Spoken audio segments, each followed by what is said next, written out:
नमस्कार दोस्तों, मैं मीना के गीत यूट्यूब चैनल में आप सभी का दिल से स्वागत करती हूँ। मैं आप सबके बीच में लाना चाहती हूँ नाच गीत। सास बहू के बीच का नोक झोंक नाच गीत है। पसंद आए तो आप लोग लाइक सपोर्ट शेयर ज़रूर करिएगा।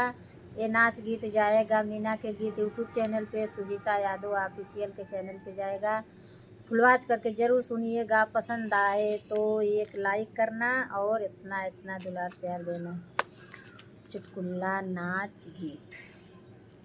ले आया हो बला मुआ समोसा चटनी, ले आया हो बला नवा समोसा चटनी, समोसा चटनी हो समोसा चटनी, ले आया हो बला मुआ समोसा चटनी, ले उता समोसा ससुआ बोरी देखली, लिया उता समोसा ससुआ रानी देखली, मोरे नैहरे में फोनवा लगावे लगली, मोरे नैहरे में फोनवा लगावे लगनी, ले आया हो बला मुआ समोसा चटनी, ले आया हो बला नवा समोसा चटनी, समोसा चटनी हो समोसा चटनी, ले आया हो बला मुआ समोसा चटनी,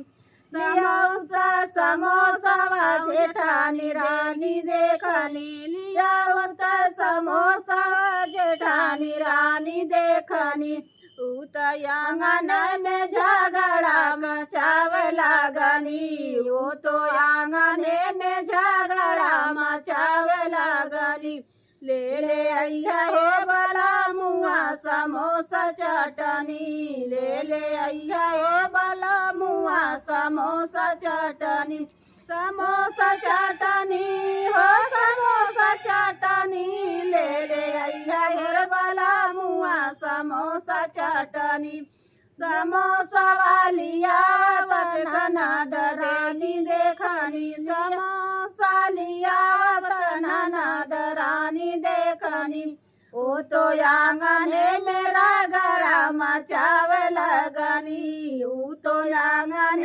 मेरा गरा मचावे लगनी, ले आइया हे बला मुआ समोसा चटनी, ले आइया मेरे बला मुआ समोसा चटनी, समो नैहरे में फोनवा लगावे लगनी, जेठनी आंगन में झगड़ा मचावे लगनी, ननद दुआरे में रगड़ा मचावे लगनी, हम ना देखली दुआरे पे झगड़ा मचावे लगली, हम ना देखली कि भाभी हमार झूठ बोलत ही।